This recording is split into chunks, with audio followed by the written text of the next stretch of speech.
excellent. I walk in and it literally looks like a bomb has exploded. There is stuff all over the place. There are boxes from floor to ceiling. There are aisles that are just completely destroyed with items just hanging off the racks. There's things that have fallen into the floor. I turned around and looked at the front door just to make sure that it said open. And it did. Right there on the door, it said open. And so I continue to walk into this place of business and I began navigating all of these boxes, walking around all of the mess. And I'm going down aisle after aisle. And even though the aisles were marked with the items that should be on those shelves, there were just random things literally laying everywhere. So after minutes of just searching through all of the junk and looking, I find what it was that I walked into this store for. And I make my way through this maze back up to the counter, and I'm just standing there because there's no one at the counter to check me out. And I'm looking around, and there is a self-service kiosk. I could have done self-checkout, but I didn't even feel like I could do it. It was like apocalyptic, like I was in The Walking Dead or something. I felt as if I checked myself out, even if I paid, it's like I was stealing something. So I began to look around for anybody that might be working there. Nobody is shopping. I don't see anybody working. So I call out, "Hey, is anybody here?" And from way in the back, there's a voice that answered me. And I said, "Is it okay if I check myself out?" And she said, "Yeah, that'll be fine. Go ahead." This female voice from somewhere back in the abyss answered me. And I said, "Well, aren't you afraid that somebody's going to steal something? I mean, nobody's watching." And I'll never forget the words that just came from somewhere in the back of this particular store. She said, "Oh, baby, I ain't worried about it. It's not my stuff." You know, it's been said that customer service is dead. What do you think? Well, welcome to the Mind Your Business podcast, the podcast for whatever business is on your mind. Let's get started. Well,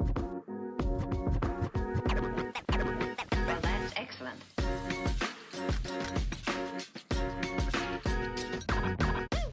Well, thank you for joining me for episode number 2 of the Mind Your Business podcast. I'm so glad that you made it back. Will you subscribe, like, and share this with other people? I really want to add as much value to as many people as possible. Well, today we're talking about resurrecting customer service. I don't know if it's just me, but maybe you've had experiences just like that. And that's not the only shopping experience I've had that's made me just stop and scratch my head. And so when you do a little research, according to many different surveys, one specifically, the 2023 CCW Market Survey, said that customer satisfaction has experienced a 57% decline. That means 57% of those out dealing with the public, out dealing with organizations and businesses and stores are saying that customer service is dead. And there's tons of studies and there's various statistics on this, but it seems that the shopping experience that I shared is more common than not. Now, I wanted to give grace and even say that it maybe was just that particular location of that particular store. But it seems that it's every one of those stores, all the same brand that I visit, I have the same experience in every single one. And by the way, they weren't just putting a store back together, a bomb didn't go off. Every one of those particular stores that I walk in, they're stacked from floor to ceiling with boxes and stuff is just everywhere. Now, the same can be said for both in-person and online interactions. It's not just in the box stores, it's online as well. It just seems that customer service is dead. And so today, I want to talk about how we can resurrect this customer service. You know, customer service is just really simply the care of customers. Ultimately, it's all about people. And I think the biggest mistake that we make in the marketplace is that we forget that it's not really about the product or the profit, that it's about the people. I mean, after all, I've said it, people make the product, people sell the product, people buy the product. So it's people that produce the profit. And without people, nothing works. And so when I spend my time with organizations like yours, I focus everything on the people, because I think that is the main thing. It's the foundation in which everything else is built on. It's built on the people. And in most organizations, customer service is dying a very painful death because we focus on everything but the people. We'll talk about the products and we'll talk about the price and our marketing and all of our strategies, but we forget about the people. And one study showed that the average company's investment into customer service, the care of our customers, had declined by as much as 28%. So in other words, the investment that our companies are putting into providing for people and teaching people how to take care of the customers is in decline. The order of importance for most organizations was R&D, research and development, marketing, sales, and then customer service, and then very close behind is operations. And I think losing sight of people is dangerous for a few reasons. One thing is that poor customer service leads to a loss of customers, and that equals a loss to revenue. If people aren't taken care of and having a good experience, they will walk away. And when people walk away from your organization or your business, that means you're losing money. Have you ever had a customer complain? Maybe you're in any sort of leadership and you've had someone complain in some capacity, retail or something that you sell, customers that you serve, or just dealing with the general public in a service that you offer. Have you ever had someone complain? Well, when people complain, we're often tempted to just dismiss them as if they're the problem. In other words, when they come to you and complain about something that's happened, their experience, most of the time today, people are looked at like they're the problem because they're complaining. And we've forgotten the principle that the customer is always right. I don't know why we have such a difficult time in our organizations today just admitting when we're wrong and accepting the feedback that we get. And I want to challenge you in this because statistics show, this is powerful, that only 1 in 26 will complain. The others just walk away. Think about that. Every time someone brings a complaint to you, that means that tons of other people just walked away. They didn't even give you any feedback. They didn't even offer anything to you. They just decided to walk away. And this means that we better lean into the complaints and value their feedback, because those who aren't complaining are just taking their business somewhere else. Now, this increases the cost of business. This is another problem we have with poor customer service, is that when customers walk away, it increases the cost of business because you have to replace those customers. And when you have to replace those customers, it costs a lot more to acquire a customer than to keep a customer. So on average, depending on the industry that you're in, acquiring a new customer can cost about 5 to 7 times more than retaining an old one. So for every customer that walks away because of a bad experience, it's going to cost you greatly in order to replace that one individual. And then this puts more pressure on other departments in your organizations, like maybe the sales and marketing department, because they have to work harder to reach and acquire new customers. It's a very competitive market out there today with social media and all the means that is competing for our attention. It really takes a lot to grab the attention of people today so that their eyes are on your product or your service. I was thinking about the Super Bowl that we just passed, and man, what pressure it must be to produce something so creative for the Super Bowl. Now, people do an incredible job doing that, but it's more pressure on the departments when you walk in and go, we're losing people and we've got to work real hard to get these customers back. And not to mention that today, even more so than ever, this has always been true, but even more so today, that bad news travels fast.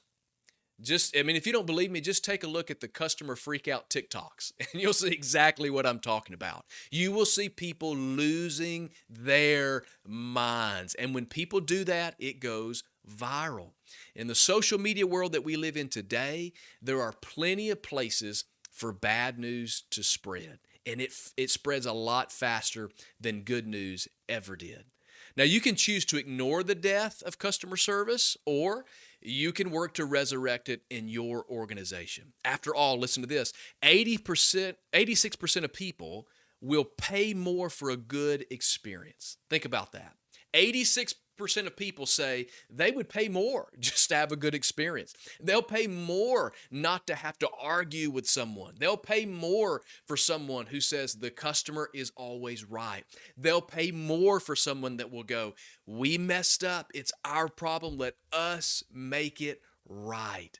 So what can you do? Well, let me offer you 3 goals for your organization that I think would be beneficial for you. And here's the first that I want to bring you.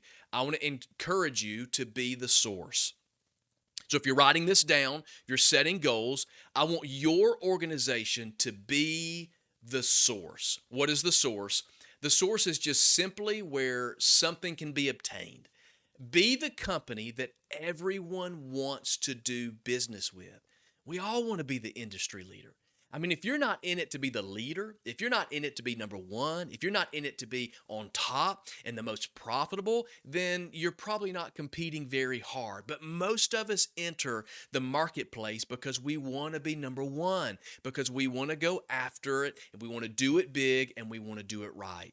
And I believe that you can do this through the lost art of customer service. We stress so much about how do we get our message out there? How do we get our products in front of people? How do we get the ears of people? How do we get people watching us and paying attention to us? Well, I believe you can do this simply through the lost art of customer service. Now, while organizations have forgotten that it's all about the customer, you can use that to your advantage. While other people have forgotten that we're here to take care of our customers, that's an advantage to you if only you'll lean into it. And in order to be the source and to pull ahead of others in your space, whatever industry you're in, your team, your employees, your organization needs to understand 3 things. There's 3 things that I think are important.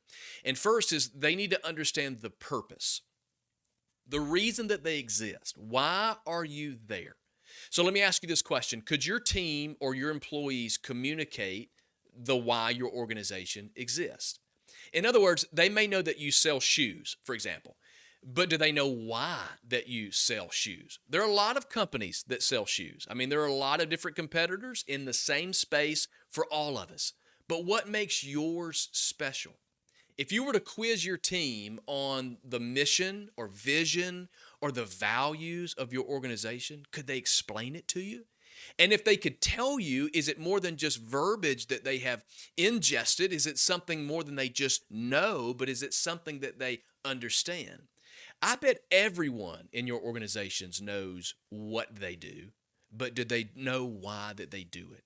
Think about that for just a second. They know what it is that they do every day, but do they know why that they do it? You understand that this is something that's deeper. It's the purpose. It's the reason and why they're there. Ultimately, do they feel meaning in the marketplace? Do they feel passion and purpose behind what they do? Are they working for people or are they working for profit? Remember that if they work for people, the profit will follow. And if you'll invest in your team and work on the company culture, you can instill purpose and passion behind everything that is done. So when they come to work, they're doing more than a task. They're doing something that has meaning and they're doing something that has value. You can do it. You can be the source if they're working for purpose. Another thing that I would tell you, understand the person, is to understand the person. Customer satisfaction is in decline because we've forgotten how to admit our faults. We've forgotten that the customer is always right. We've forgotten that customer service means to serve the people. And when your team understands that their purpose is to truly serve people, they'll work to fix the person before they fix the problem. And here's what I mean. Train them to listen to what the customer is saying. Learn from what they hear and then leverage that information into a solution. Too often we jump just to fix it. And most people want to just know that they're being heard, that their concerns actually matter. And then the next thing that I would tell you is you have to understand the process. If you're going to be the source, the company that everyone wants to deal with, your team needs to understand the process. Your team needs to be clear. It needs to be consistent and calculable in regards to your process of a solution. They need to be clear on what that process is, and they need to be consistent in working that process. In other words, inside of your organization, does everyone have clarity on what we do and how we handle customer complaints, customer issues, or customer problems? If someone approaches your team, do they know exactly what they're going to do? So there needs to be clarity on that process, and they need to be consistent in working that process. You don't need 3 or 4, 5, 10, 100 people figuring it out on their own or making up their own way. It needs to be very clear, and it needs to be very consistent across your organization. And then they need to be able to track the progress. They need to be able to calculate the progress in order to know what is or is not working. Because when you're able to calculate that progress and everyone is able to take feedback on what's happening in this department or that department, you'll know where to tweak the customer service and the processes in which you have. So we want your organization to be the source where everyone wants to do business. And the second thing we want for your organization is we want your organization to be the supply. We want your organization to be the supply. If your organization is the source, the one that everyone wants to do business with, what is it that you're supplying? Let me say it this way. Could your team clearly communicate all that your company has to offer? I mean, how good is their product knowledge? And when I ask this question, I mean this from a perspective of a range of people that's in your organization. I mean people who sit at the front desk, who are answering the phones, who are greeting guests who may be coming into your organization. I mean, it's the people that are stocking the shelves. It's the people that are delivering the products. It's people that are selling I mean, across the board, could everyone communicate all that your company has to offer? So for me, for example, when it comes to being a handyman, on a scale of 1 to 10, I couldn't even get on the scale. So when I visit a big box store, say that specializes in home improvement, I need a lot of help. But in my experience, I know more times than not that out of the employees that work there, I know more than they know, and that's not a good thing. I mean, when I walk into these stores, I just often know that these employees who are working there don't even know as much as I do. And I'm telling you, I am nowhere near a handyman.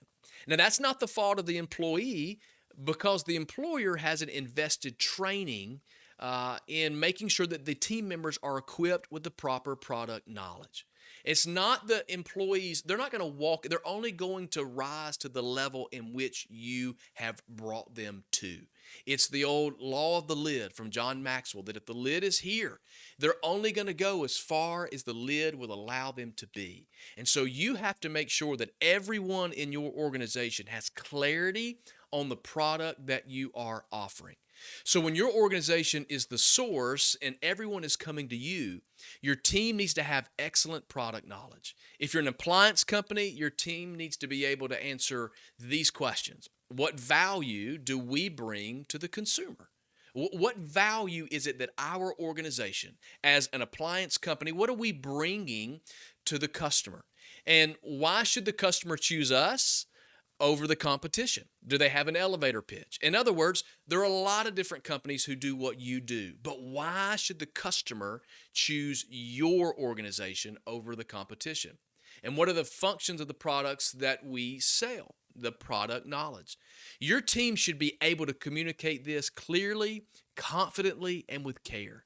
You could even take it to another level by helping them realize that, for example, they're not just selling an oven.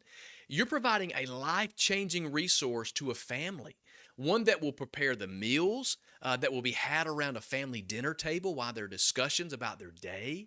And see, when you see it, the supply through the lens of purpose, it enhances the customer experience. So when they come to you and that customer is looking to make a purchase, well, you're not just selling an item, you're selling a lifestyle, you're selling a convenience, you're selling that's going to enhance the life of the customer, and it's all in how it is presented. And then number 3, we want your organization to be the solution. We want your organization not only to be the source, not only to be the supply, but we want it to be the solution. In other words, we want customer service to be the best it can be. Studies show that 9 out of 10 businesses now compete based on customer service rather than product or price. And in order to maintain your position as the source and the supply, you have to be the solution when there is a problem. I think about it this way, and here's the way I phrase it to myself. I think caring for customers in crisis. When there's a problem and they're coming to you, you have to be able to rise to the occasion and care for that customer who is in the middle of a crisis. Stanford research says that the success that you have is based on 12.5% product knowledge, but 87.5% people knowledge. Again, your success is all about people. I spent many years working with Apple in areas just like this, both on customer service and on training those who were in the customer service area for Apple. And Apple maintains the standard for customer service literally year after year. And having worked with them in this space, I'll share with you their secret formula to every customer interaction. And this is exactly how Apple trains all of their employees who are customer facing to deal with customer problems. And I'm telling you, if you just take this little nugget, this little behind the scenes nugget from Apple, it will transform the way you interact with customer service. The first thing they do is they will acknowledge that there's a problem. If someone calls and says, hey, something is wrong, you acknowledge them. You don't just blow past it. You don't begin to cast blame. You don't cast it off. You acknowledge the issue. And then you align with the customer and you let them know that you understand it. And then you assure them that it's going to be done. So when someone says, hey, my oven is broken and it hasn't worked and I'm so mad about this. You guys said this was the best one on the market. There wouldn't be a problem and I was going to be so satisfied with it. It's not cooking. It's not heating. It's not doing. And so to acknowledge them, you go, okay, let me understand. So you're telling me that your oven isn't heating and it hasn't been working and you've only had it for 6 weeks? Wow. Well, you know what? I know that's frustrating because I can remember when I had a problem with my refrigerator and it wasn't cooling, and I can remember how big of an inconvenience that was to my family. But let me assure you today, you're talking to the right person. I am going to take care of you. Acknowledge what they said. Repeat it back to them so that they know and understand that you know what it is that they're upset about. And when you align with them and let them know that you're a person too, and that you've had inconveniences and that you would be disappointed, and then you assure them that you're going to take care of them, you know what they're going to do?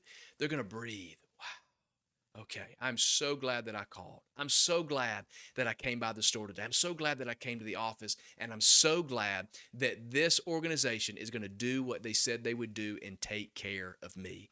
You see, Apple understands that their products exist for people. And without people, there are no products. They fully understand the principle that it's people over profit. And if you're still not convinced, here's an exercise to make it personal. Take a look at your Google reviews. Of the positive reviews that you will see, most of it will reflect a person or a group of people. So when you take a look at those listings, those stars, whether it be 4 stars or 5 stars, most of the time there will be a person assigned to that rating, because that's the power of customer service. It's all about people. And if you'd like to enhance the customer service in your organization, I would love to help add value to your team. You can contact me by using the link that's in the show notes, and you can schedule a free 15-minute consultation to see how I can add value to your organization. We'll set a time. You can let me know your availability. We will put it on the calendar. We'll meet and just discuss ways that we can help resurrect customer service together. And I want to thank you again for joining me for the Mind Your Business podcast. It's so much better when you're here. And please don't forget, if this adds value, will you please subscribe? Will you please like?